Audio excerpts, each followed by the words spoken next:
When I was growing up as a child, I was taught that the church is not the building, that the church is the people.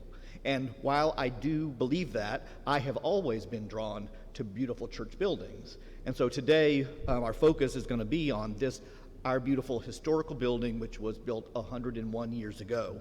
I'm going to be reading excerpts from the first 20 pages of a brochure called The Honor of the Church, which was written in 1921 by Albert Kelsey, the architect of the University Baptist Church at Austin.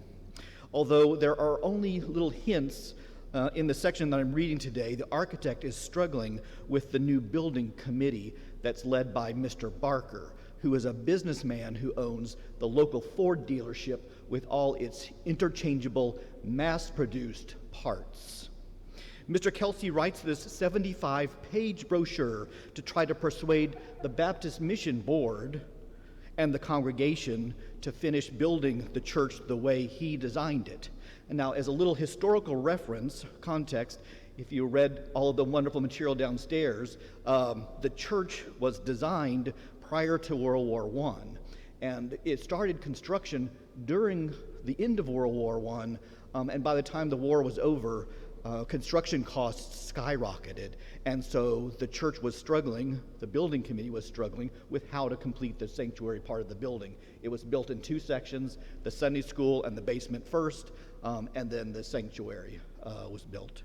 Before I begin, I also want to recognize Art Miles, who is one of the saints of the University Baptist Church and kind of a historian of the church, and he shared this brochure with me about 25 years ago. And ever since then, I've sort of dreamed about doing something multimedia, which this is not quite going to be multimedia, but anyway, it's a short portion of this for our 101st birthday of the church building. I'm going to start by reading the preface letter that was written June 20th, 1921. Dear reader, the reason this has been written and is being sent to each of the state mission boards of the University of the Baptist Church, to the members of the congregation of the University Baptist Church, to the members of the faculty of the University of Texas and others, is plain in the following pages, which I have tried to write in a spirit of fairness and without undue feeling after every effort at conciliation has failed. About a year ago, something happened. A complete change of attitude suddenly took place between the building committee of the University Baptist Church and the architect. March or April of the present year, I was reluctantly forced to come to the conclusion that the building committee had no intention to cooperate with me further. And at that time, all the drawings necessary to complete the building were finished, except those depending on information I had repeatedly written for in vain. In the following pages, I have set forth how I used to enjoy my visits to Austin, as well as my meetings with the members of the building committee, that I have always been sympathetically conscious of the struggles the committee had now and then, and especially those unexpected struggles resulting from war conditions. And last but not least, I have been and remain ever anxious to meet all concerned more than halfway in order to have the unique design which was adopted after so many revisions properly executed. It is of trifling importance whether the architect shall be paid or not. In comparison to the character of this meeting house, he is nearly 2,000 miles away, but the meeting house, now building, is on the spot, and there it will remain for generations to come, and in that its influence is fixed, constant, and unchangeable, it is therefore of the utmost importance that its character shall not be debased and profaned.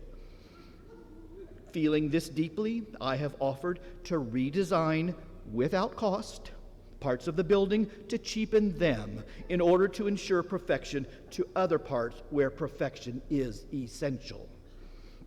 But my letters remain unanswered. And it is because I know that my design has already been quite needlessly debased and profaned that I make this appeal to you in the belief that there is yet time to save the interior and parts of the exterior. In short, the University Baptist Church may yet save its soul. In conclusion, my attitude has always been and remains not how much I get out of this employment, but how much I can put into it. And with such an end, this hastily prepared brochure is sent to you in hope that its perusal may lead you to write to the President of the Baptist Mission Board, expressing yourself as may then seem right and proper. Very truly yours, Albert Kelsey.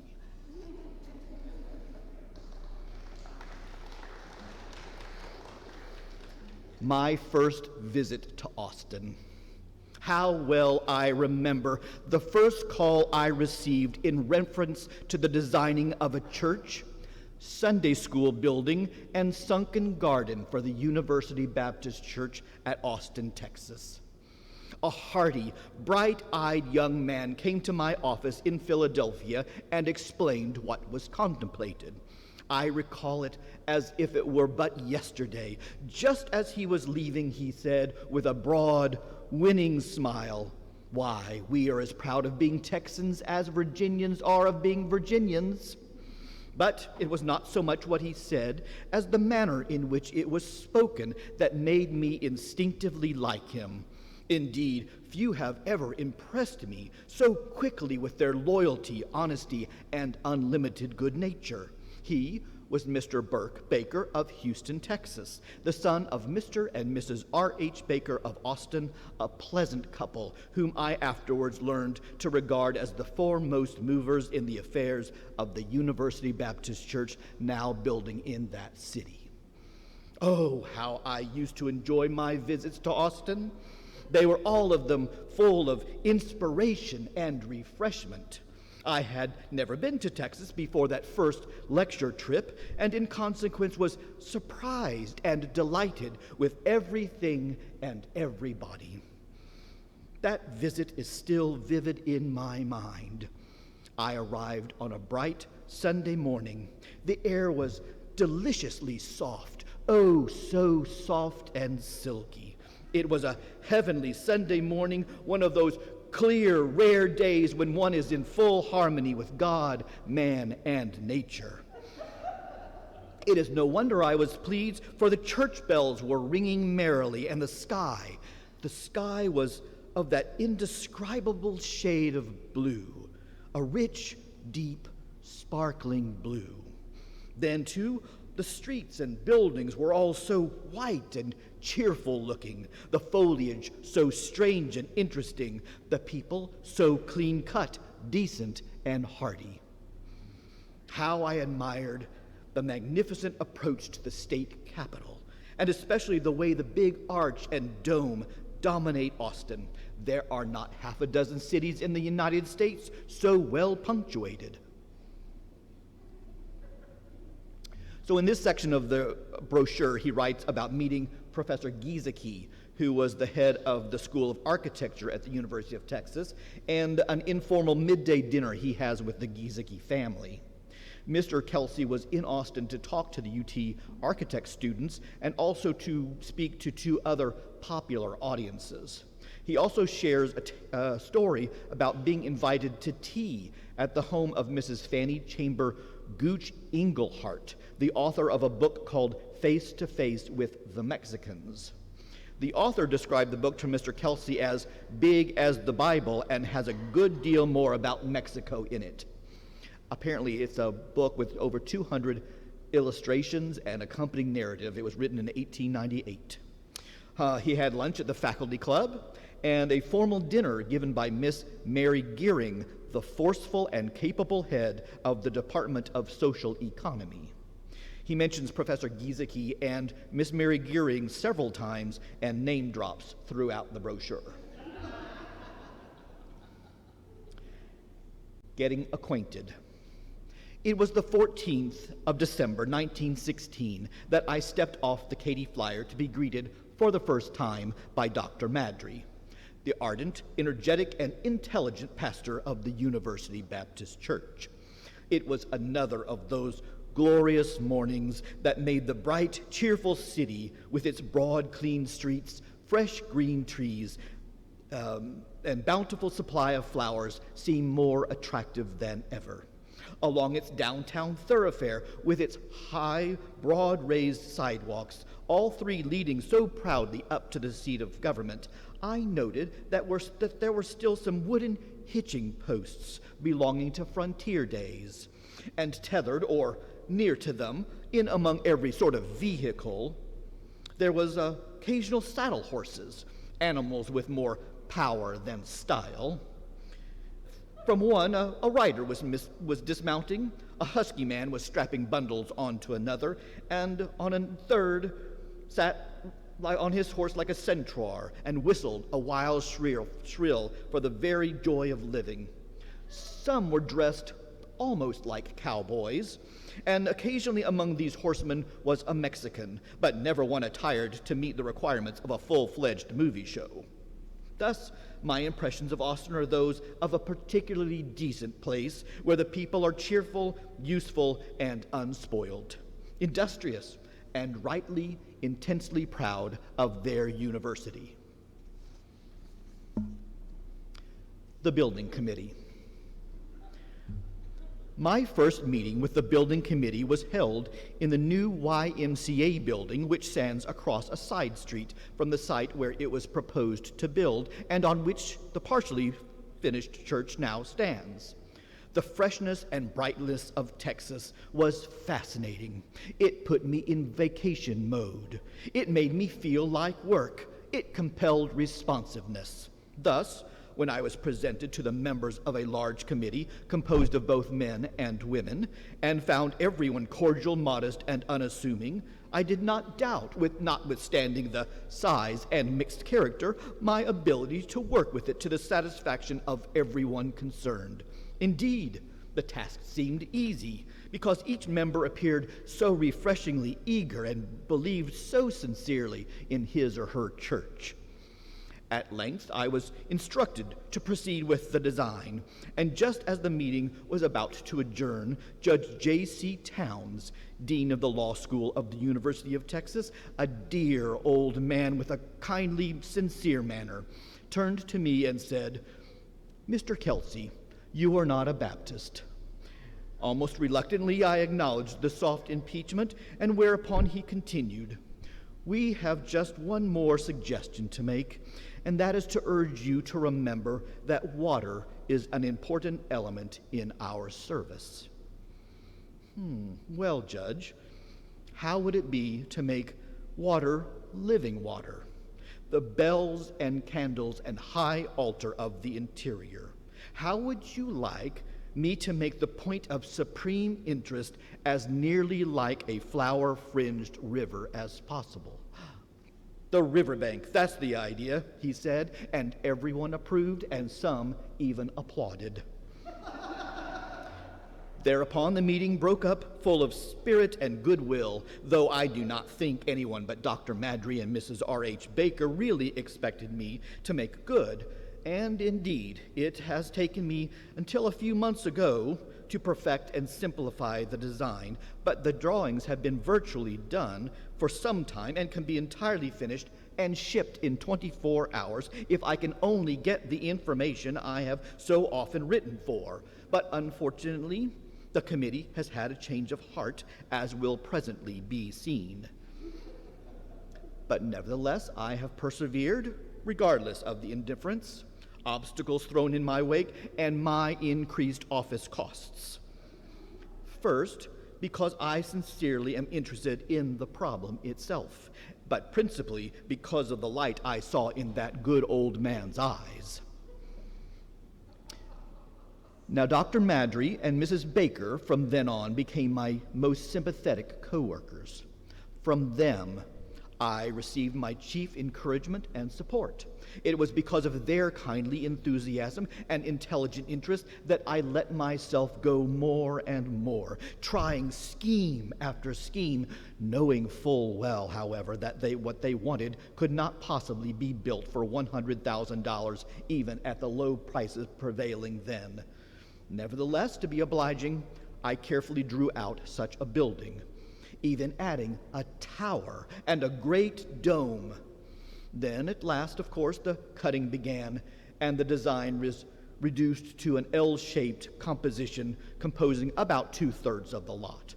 Next, I suggested elimination of the tower, though Mr. Baker especially desired to have it retained, saying that if a certain venture proved profitable, he might present the tower to the church himself, and mind you, at a cost over the $100,000 limit then considered. Well, to make a long story short, the tower was abandoned, and the size of the building was still reduced further. When procuring estimates, the dome was also eliminated, and it was decided that nothing more could be sacrificed, and therefore to proceed regardless of the $100,000 limit, and to first build the Sunday school wing complete together with the basement of the church proper.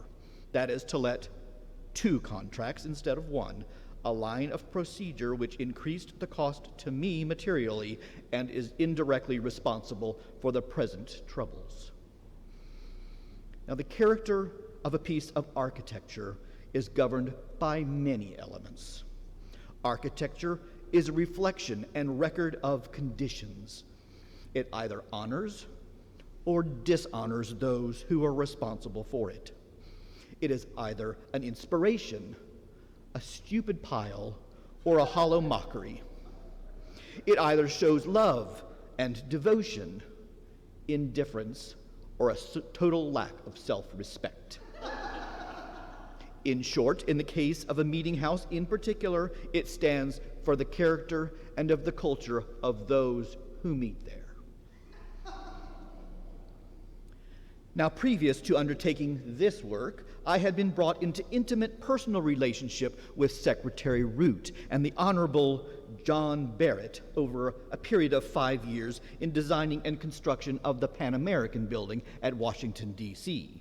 And having found such busy, practical men as they were, patient and receptive, I naturally felt confident that my new friends, who were so much more enthusiastic, would be equally easy to work with. And so they were, until about a year ago.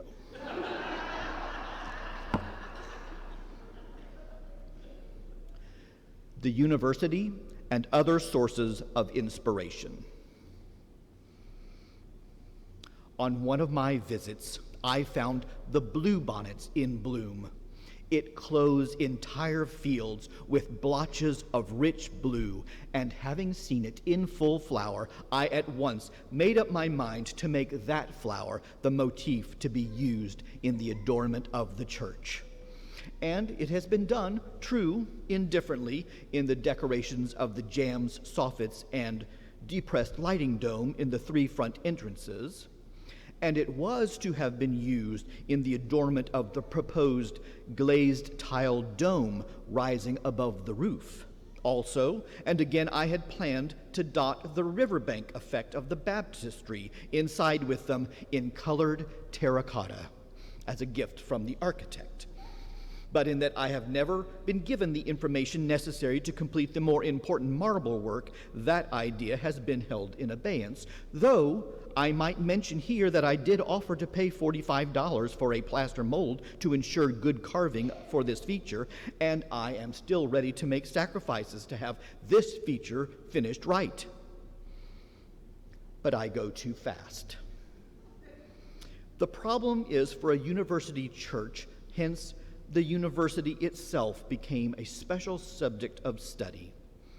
In the first place, this church faces the best building the university yet possesses, being one unit in a grand comprehensive plan designed by no less of a man than Mr. Cass Gilbert of New York, who in some ways is our foremost living architect. That alone put me on my mettle and made it imperative that I should do my best. But then I had to remember that the church must attract and become a missionary for the Baptist faith, a zealous missionary more potent than the similar architectural missionaries of other denominations.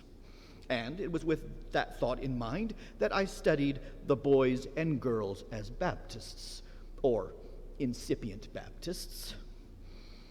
A rosier, jollier, better dressed, more independent lot of girls would be hard to find, while the boys seemed to have a crude, honest sort of chivalry that's somewhat lacking in similar institutions in the East.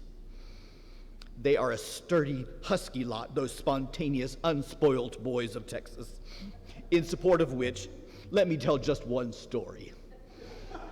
Now, I do not remember whether it was the University of Texas or the State Agricultural and Mechanical College off in a distant quarter of the empire of the Lone Star, but it has a full-grown steer or fierce bull for its mascot. At any rate, one or the other had such a pet. And after a great football game, in the dead of night, it was spirited away to the other institution, where it was promptly branded with the victorious score and paraded around the campus as one of the spoils of victory.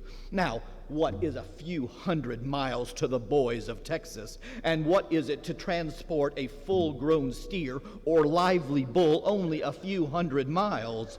They don't do things by halves in Texas. In many lines of endeavor, victory follows victory with a celerity and a finish that is truly amazing. Now, on another one of my visits, and I go into detail merely to show how I gathered local color to individualize and spiritualize their building, I arrived in Austin one evening, travel-stained, cramped, and tired, when it occurred to me that it would be a wonderfully refreshing sight to see the dome of the state capitol against the rising of the sun from a viewpoint among the wild hills on the other side of the Colorado River. Surely from there, its dome would look like St. Peter's in the city of the Caesars. I found a livery stable and arranged to have a horse saddled and ready an hour before dawn. When I awoke, it was pitch dark. I rose, dressed, and went to the livery stable, and in a quarter of an hour, I was off. The clatter, the sharp staccato ring of my horse's hooves on the cobblestones started little echoes and roused a policeman or two, but otherwise I passed unnoticed until on the white, low-lying, soft side of the road on the other side of the river, when passing a Mexican settlement consisting of a score of shanties, I saw a wan, foreign face at a lighted window peering out at me apprehensively, and a moment later passed a blanketed Indian who politely lifted his straw sombrero mechanically, saying, "Adios." The stars were big, bright, and friendly. I remember the dim silhouette of the city, dominated by the dome of the Capitol, seemed very far away. As I rested on the summit, I noticed that it was getting light, brighter and brighter.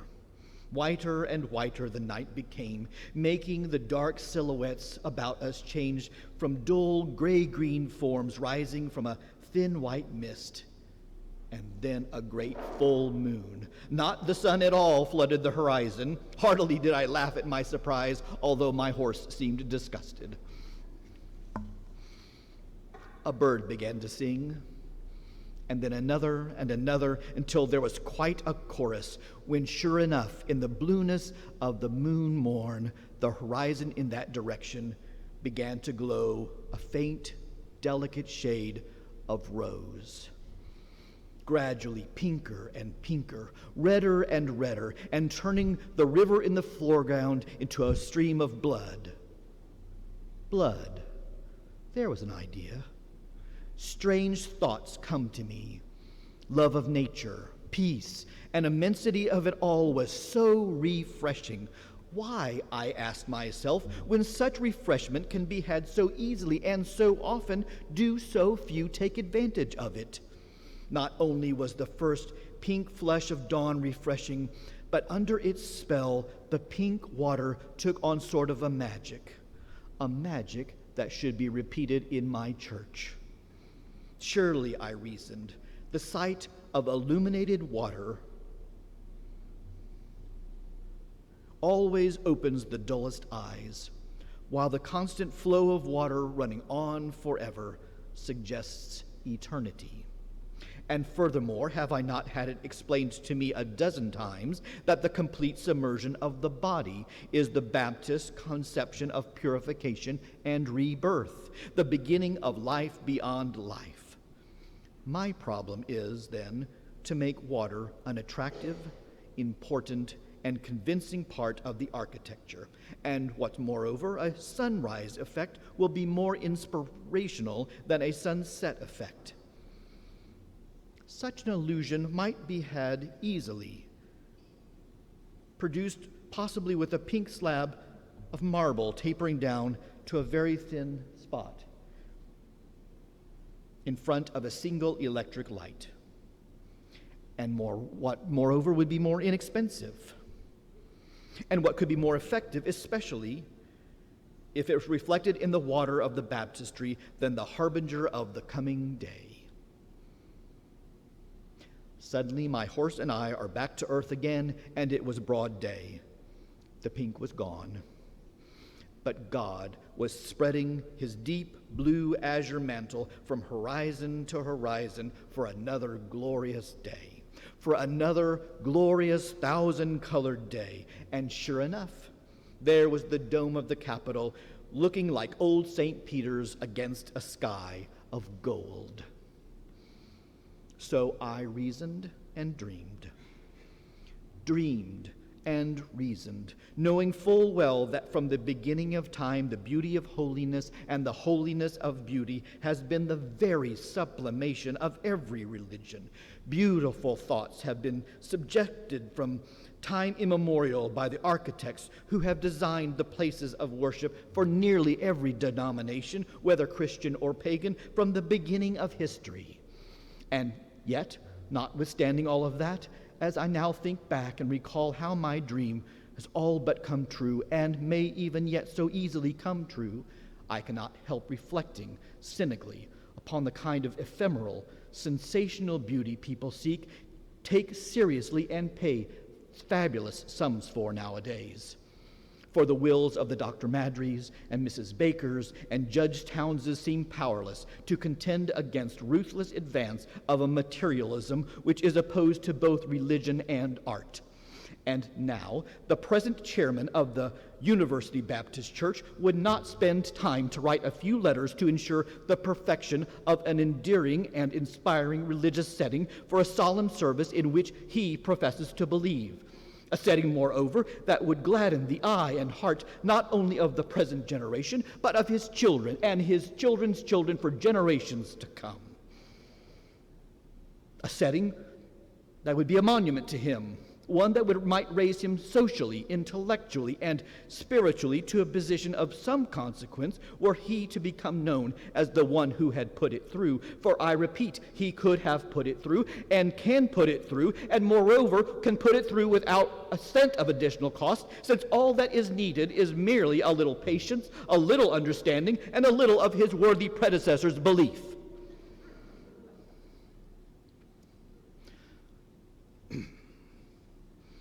But let's return to that day in Texas. I had 2 pleasant conferences with the committee.